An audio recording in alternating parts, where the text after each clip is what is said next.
Good morning, March 12th of 2023, and looks like today's going to be the day. It's going to be a sunny day. It's above zero already, 10 o'clock in the morning.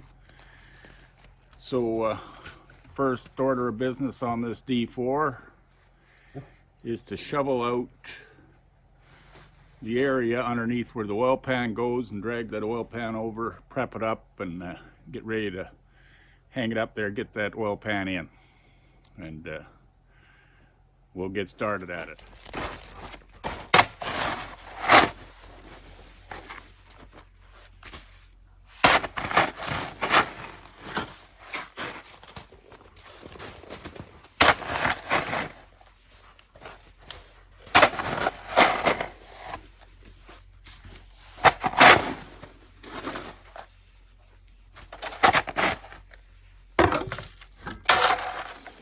There, we got her kind of cleaned out underneath there, and doesn't look too bad right now, but I'm sure when I'm ready to put that oil pan up there, it'll be kind of uncomfortable. It'll be kind of wet and drippy. But anyway, we're going to carry on.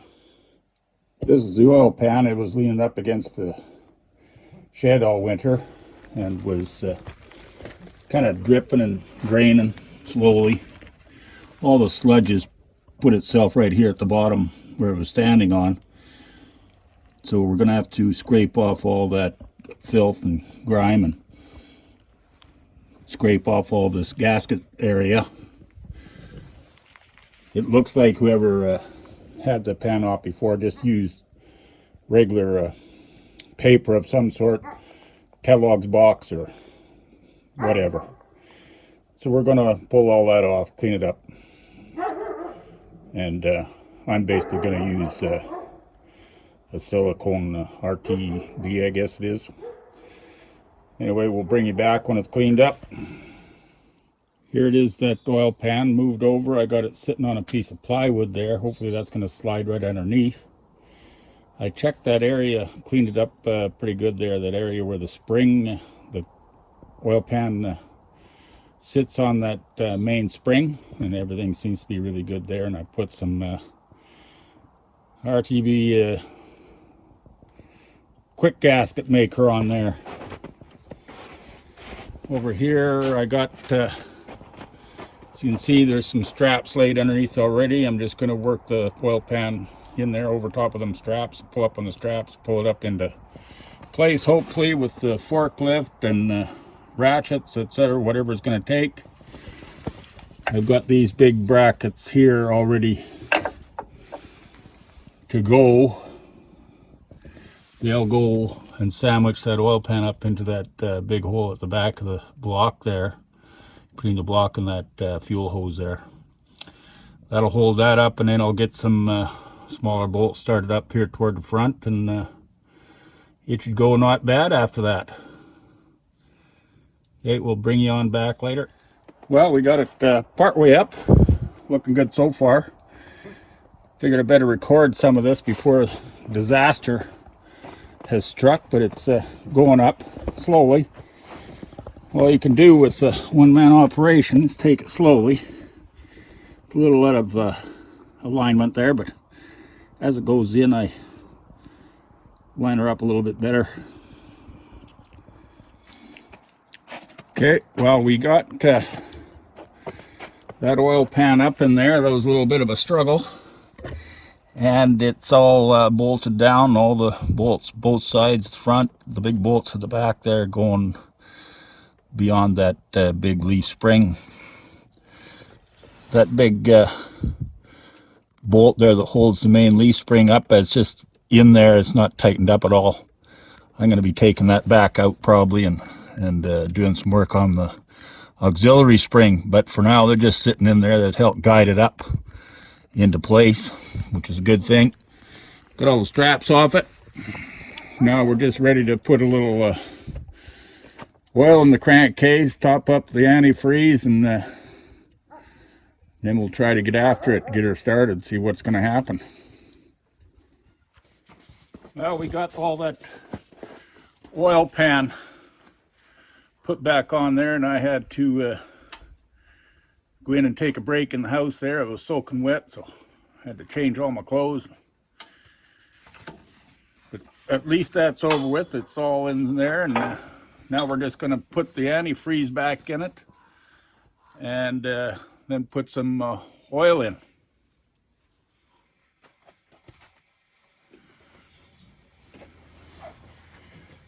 Hopefully this is be the last of it that we need to put in to top it up. It's squeezing some air out. I looked all over that pony motor. There's no air bleed on the top of that particular motor that I can find. So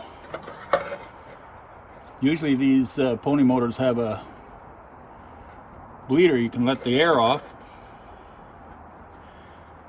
But our coolant level is just sitting above the cores now anyway, so we'll call her good.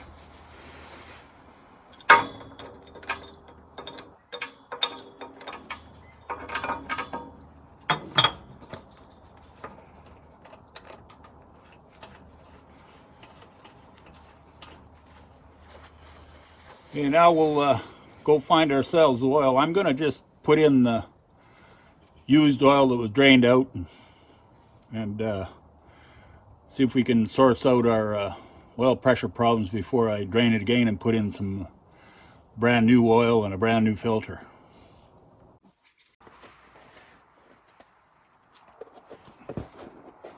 This is some pretty thick black oil, but it's going to be good enough just to spin her over, get some oil pressure. I think this should bring it up to the full mark on the stick. I already put in 2 of these jugs already. Diesel oil is usually on the black side, but and then probably thick because it is around 0, just above.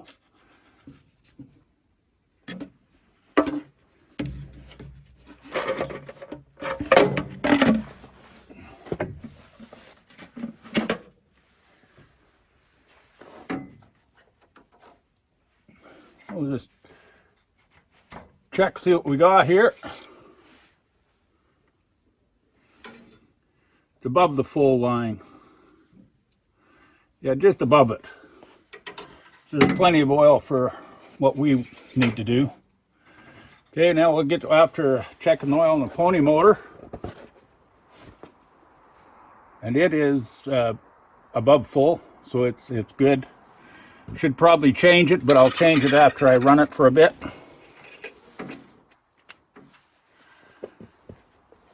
Okay, now we'll just get some gas and see what we got for battery power here. Okay, we got the antifreeze and the diesel oil in, and we got the pony motor oil checked, gas in the pony motor, and we got power to the battery. So let's see if this thing will fire up.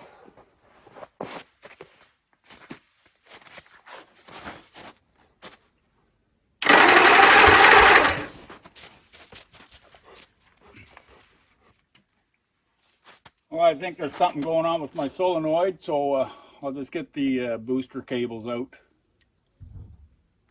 Well, there it went. I went and got it started without getting it on the camera, but we're just going to go over and check our oil pressure. Actually, I got the pony started, not the diesel. Let's just turn it over.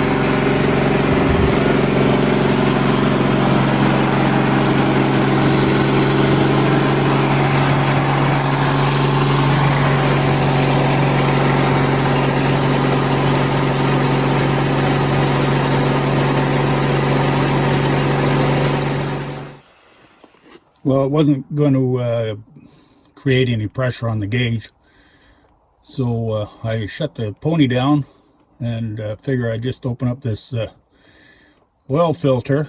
There's pressurized oil inside the casing, so I'm going to pull this filter out and see if I got a new one here to take its place, and if not, I'll just turn it around without any filter. I don't like doing that, but we'll see if we can we got to see if where our oil pressure is.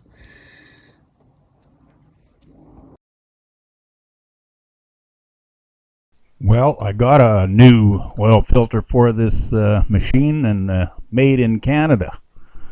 The one I pulled out, by the look of it, it looks like Arabic writing on it, or made in India or something. But anyway, we got a new one to put in, so we'll put her in. I pulled the tappet cover off, and by the look of it, it's pumping oil up over through the rockers and down the push rods.